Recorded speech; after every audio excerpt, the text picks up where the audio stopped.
Hey, ek hoop het gaan met jou goed vanoggend. Baie welkom by Inspireer. Jesaja 41 vers 10 sê, moenie bang wees nie, want ek is by jou. Moenie angstig rondkyk nie, want ek is jou God. Ek versterk jou, ek help jou en ek hou jou vas met my oorwinnende regterhand. Nou vrees. Ons almal ken dit, partykeer voel dit soos 'n gewig op jou bors. Jy probeer asemhaal, maar jy is net heeltyd gespanne. Dis die vrees dat dinge gaan skeefloop, dat jy gaan misluk en dat mense jou gaan laat staan.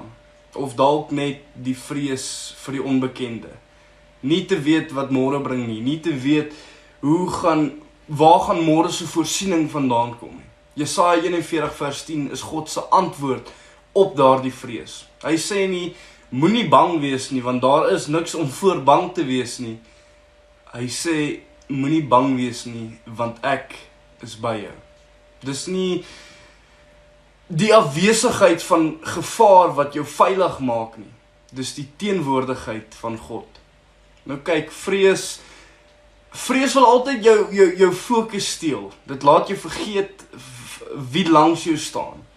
Maar wanneer jy begin besef dat die skepper van die heelal saam met jou stap, dan begin jy anders asemhaal. Dan begin jy weer glo.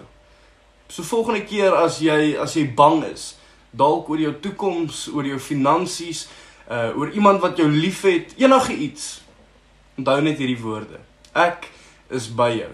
Nie ek was nie, nie ek gaan wees nie, nee, ek is nou en hier.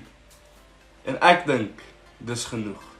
Ek hoop jy het 'n fantastiese dag verder en dan gesels ons môre weer.